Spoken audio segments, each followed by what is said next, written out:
एक डॉक्टर लोगों ने एक रिसर्च किया, खोज की कि जीवन में कौन व्यक्ति सफल होता है। हॉस्टल में लगभग 500 बच्चे रहते थे हॉस्टल में।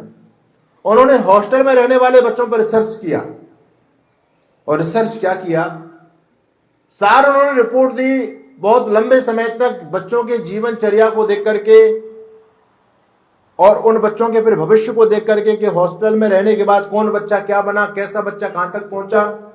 क्योंकि ये जो रिसर्च करने वाले लोग होते हैं इनके पैमाने बड़े अलग अलग हुआ करते हैं। तो उन्होंने लिखा कि हमारे हॉस्टल में जो बच्चा सुबह जब हमारी हॉस्टल की घंटी बजती थी जगने की, उस समय जगते ही जो बच्चा तत्काल अपने चारपाई को ठीक करता था, अपने कंबल की तय करता था, अपने बेडशीट को ठीक करता था, अपने बिस्तर को ठीक करता था और सब कुछ व्यवस्थित करके तब दूसरे काम के लिए बाहर निकलता था, ऐसा बच्चा जीवन में कभी असफल नहीं हुआ। और कुछ बच्चे ऐसे थे, घंटी बज गई जो उठने का नाम ही नहीं ले रहे हैं। वार्डन सर आएंगे, उनका डर है, तो फटाफट जैसे वार्डन आए गेट से उठा करके भाग गए। बिस्तर कहीं पड़ा है, तकिया कहीं पड़ी है, चद्दर कहीं पड़ी है, और जब वार्डन सर चेक करने के लिए आ रहे हैं तो उससे पहले लोगों ने जाकर के अपनी बेडशीट को ठीक कर दिया, तकिया को ठीक कर दिया। बोले जो ऐसे आलसी लोग थे वो जीवन में महान नहीं बन पाए, जीवन में आगे नहीं चल पाए। याद रखिए, आलस्य प्रमाद यदि आपके जीवन के कोने में है, कहीं पर भी है, तो आपके वो हर क्षेत्र में आपको प्रभावित करेगा। केवल अगर आप आलसी हैं तो केवल ऐसा नहीं कि काम करने में आप आलसी होंगे, आप जीवन के हर क्षेत्र में आलसी बनते चले जाएंगे। इसलिए पुरुषार्थी बनो, हर काम को तत्काल करो, किसी भी काम को दूसरे पर कल पर छोड़ने की आवश्यकता नहीं है। विद्यार्थी जीवन का धर्म यह है कि वो तत्काल अपने कार्य को करे। विद्यार्थी का धर्म यह वो अपने जीवन में तपस्या करे। हमारे यहां कहा गया, ऋषि लोग कहते हैं कि जो व्यक्ति अपने जीवन में विद्या अर्जित करना चाहता है उसको कभी सुख की अभिलाषा नहीं करनी चाहिए, और सुख चाहने वाले व्यक्ति को कभी विद्या की अभिलाषा नहीं करनी चाहिए, क्योंकि दोनों एक दूसरे के विपरीत हैं। सुख चाहने वाले व्यक्ति को कभी विद्या नहीं मिल सकती और विद्या चाहने वाले व्यक्ति को कभी सुख नहीं मिल सकता। याद रखना, अगर आप अपने जीवन में बड़ा बनना चाहते हैं, विद्वान बनना चाहते हैं, तो आप अभी से सुख लेना बच्चों बंद कर दो। आप अपनी दिनचर्या डेली रूटीन बनाओ और बड़ा टाइट डेली रूटीन बनाओ, क्योंकि भगवान ने केवल 24 घंटे आपको दिए हैं। इन 24 घंटे में से आप कितना समय खेलने में बर्बाद कर दो, कितना समय सोने में बर्बाद कर दो, कितना समय मोबाइल में बर्बाद कर दो, यह आपके हाथ की बात है। समय का मैनेज आपके जीवन में होना चाहिए।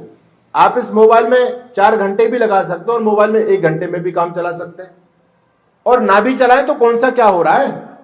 ये केवल समय और जीवन बर्बाद करने का जो एक यंत्र है हमारे हाथ में, और हर बच्चा इसमें बर्बाद हो रहा है। आज बेटे हो चाहे बेटियां हो, पूरा समय हमारा मोबाइल में बर्बाद हो रहा है।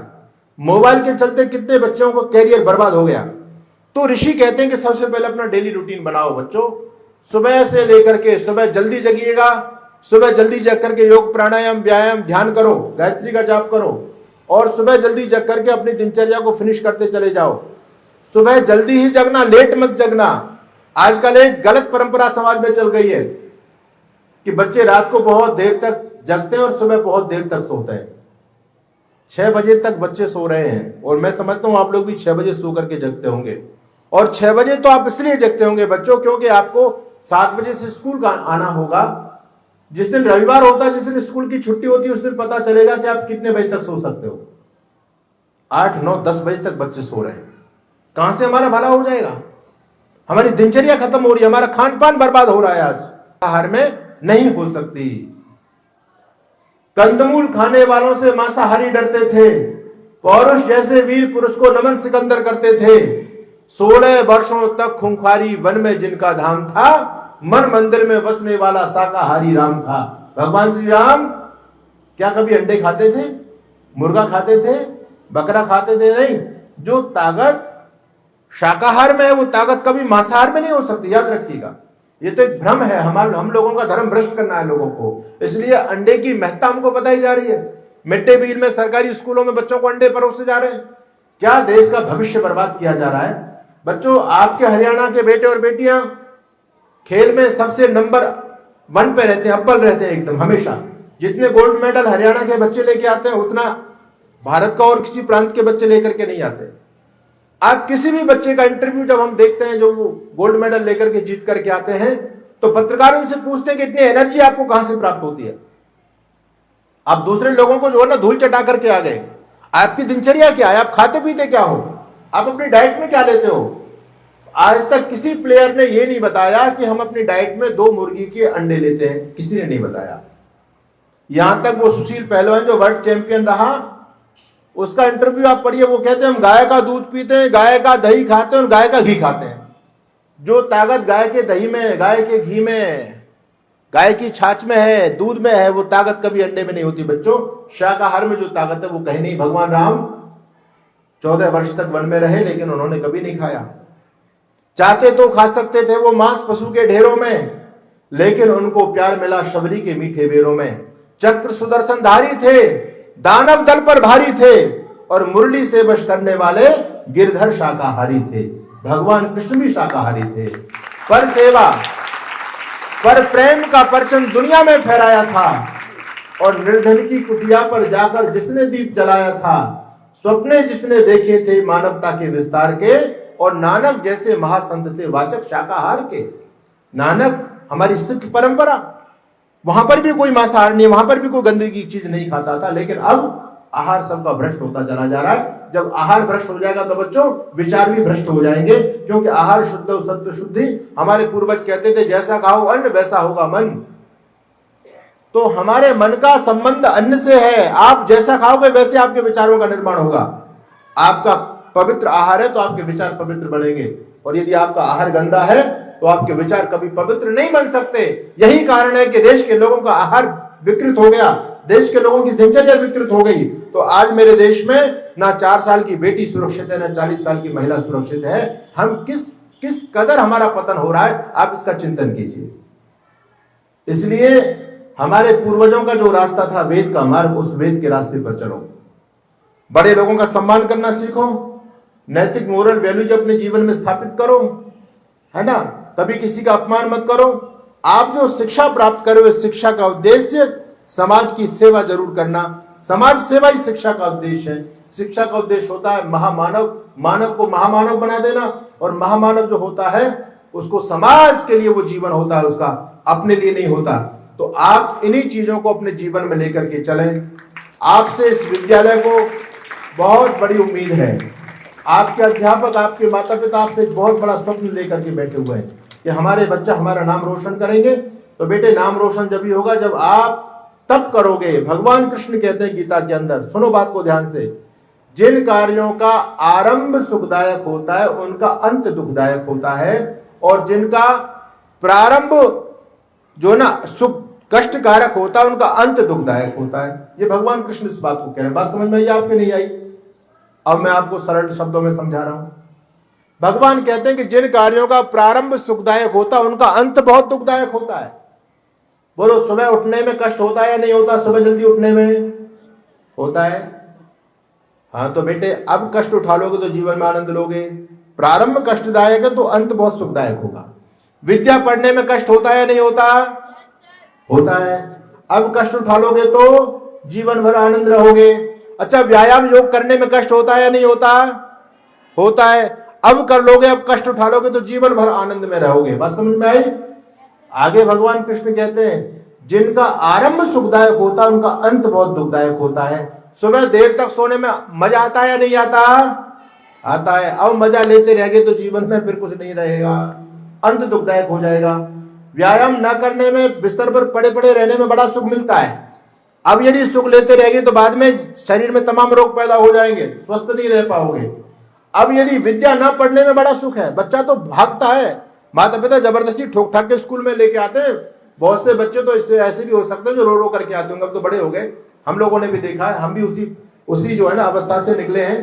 तो जबरदस्ती माता पिता विद्यालय में भेजते हैं पढ़ने के लिए। बच्चा पढ़ाई से डरता है, उसको बिना पढ़े में बड़ा आनंद आ रहा है। अगर वो बिना पढ़े रह जाए तो बाद में जीवन बर्बाद है। तो अब इस समय आप जितनी तपस्या कर लोगे, एक एक क्षण का यूटिलाइज उपयोग कर लोगे अच्छी तरह से बच्चों, उतने ही जीवन में महान बनोगे। तो बड़े लोगों का सम्मान करना जीवन में मत भूलना। ऋषि मुनियों के रास्ते पर चलना, यज्ञ करना, संध्या करना। गायत्री का जाप तो आप कर सकते हो, संध्या के मंत्र याद नहीं है, लेकिन गायत्री मंत्र याद है या नहीं है? कितने बच्चों को गायत्री मंत्र याद है? अरे सब बच्चों को गायत्री मंत्र याद है, बहुत अच्छा बेटा। आप कितनी बार गायत्री का पाठ करते हो अपने जीवन में? याद तो है लेकिन करते नहीं हो, फिर याद करने का फायदा क्या हुआ? अरे ये तो बहुत अच्छी चीज है भाई, इसका तो आपका रिजल्ट आपके जीवन में आपको मिलेगा। कम से कम 21 बार आप गायत्री का पाठ कीजिए, कम से कम 21 बार। आपकी मेमोरी बहुत शार्प हो जाएगी, बुद्धि पवित्र हो जाएगी, आपके विचार पवित्र हो जाएंगे। और जब बुद्धि और विचार पवित्र हो गए तो आप अपनी मंजिल को बहुत आसानी से प्राप्त कर लोगे। गायत्री का जाप करना, माता पिता की चरण वंदना करना, उनका आशीर्वाद लेना, गुरुजनों का आशीर्वाद लेना। जीवन में कभी भी बेटे गंदी चीज नहीं खाना है, ठीक है? मुर्गी का अंडा कभी नहीं खाएंगे, गुटखा कभी जीवन में नहीं खाएंगे। अच्छा, चाय कितने लोग पीते हैं? चाय ओह सभी पी रहे हैं, सभी पीते हैं चाय। बच्चों एक बात कहकर के वाणी को विराम दे रहा हूं। बेटे आप सोचना कि चाय कितनी खतरनाक चीज है। मैं बंगाल में गया, बंगाल में चाय के बागान होते हैं, चाय की खेती होती है। चाय पत्ती बोलते हैं ना, चाय पत्ती, जैसे आपको अशोक का पत्ता है, ये पेड़ों के पत्ते हैं, उसी प्रकार से चाय पत्ती से बनती है। एक पेड़ की पत्ती होती है, वो चाय कहलाती है, उससे चाय बनती है। तो इसकी जो खेती होती है वो बहुत सुंदर होती है, बहुत सुंदर होती है। मैंने पूछा लोगों से कि ये क्या हो रहा है, और उन्होंने कहा महाराज जी ये चाय की खेती हो रही है, चाय बनती है इससे। मैंने कहा कि ये जो चाय का बागान बहुत सुंदर है, इसको पशु, इसकी कोई रोकथाम नहीं है, बाड़ाबंदी नहीं है। आपके यहाँ बाड़ाबंदी हुई पड़ी है, कोई पशु नहीं घुस जाए खेत में। मैंने कहा इसकी बाड़ाबंदी नहीं है, इसको पशु नुकसान नहीं करते। उन लोगों ने मुझे बताया स्वामी जी ये चाय की केवल एक ऐसी खेती है जिसकी एक पत्ती को भी खाना गधा पसंद नहीं करता। गधा भी जिसकी एक पत्ती भी नहीं खाता, मतलब गधा इतना समझदार है कि वो चाय का एक पत्ता भी नहीं खाता है, और हम चुस्की लेकर के पी रहे हैं। एक प्रैक्टिकल करना बेटियों, आज आप घर में जाकर के 2 कटोरी लेना, एक कटोरी में दूध रखना और एक कटोरी में चाय रखना, है ना? एक में दूध और एक में चाय, और कुत्ते को पकड़ के लाना। पिल्ला आपके घर में होता है, आप तो सब कुत्ते पालते हैं। अब बताओ पिल्ला चाय पिएगा या दूध पिएगा? क्या पिएगा? दूध पिएगा। बिल्कुल ठीक कह रहे हो आप। स्वास्थ्य के लिए चाय अच्छा या दूध अच्छा है? तो पिल्ले को तो पता है, पिल्ला को पता है कि क्या पीना चाहिए। अच्छा, बिल्ली का बच्चा ले आओ पकड़ के, बिल्ली का बच्चा दूध पिएगा या चाय पिएगा? बिल्ली के बच्चों को भी अकल है कि क्या खाना पीना चाहिए, और आप क्या पी कर के आ रहे हो? बुद्धि किसमें अच्छी? अरे बुद्धि किसमें अच्छी, बिल्ली के बच्चे में या हम में? हाँ, बिल्ली के बच्चे में बुद्धि अच्छी है। तो बेटे ये गंदी गंदी चीज नहीं खानी, चाय बहुत घातक होती है ना? ये भी संकल्प ले लो। अरे तो हरियाणा की भूमि है, दूध दही का खाना, वो देश हरियाणा, उस हरियाणा के बच्चे भी चाय में चुस्की ले रहे हैं, तो क्या हमारा क्षेत्र बनेगा? कैसे हम स्वस्थ रहेंगे? तो ये ऋषि मुनियों की भूमि है बच्चों। खान पान शुद्ध बेटा बनाना, कभी गंदी गंदी चीज मत खाना। छाछ दही दूध घी का इस्तेमाल करो। कभी जो है ना चाय का, गुटखा, सुटका, पान मसाला, सुपारी, तंबाकू और अंडे और ये मांसाहार, मद्यपान, जीवन में कभी ये मत करना। बस यही इस विद्यालय का उद्देश्य है और हम सबका उद्देश्य है। आपने बात को ध्यान से सुना, आप सभी का बहुत बहुत धन्यवाद। सबको बहुत बहुत शुभकामनाएं और आशीर्वाद।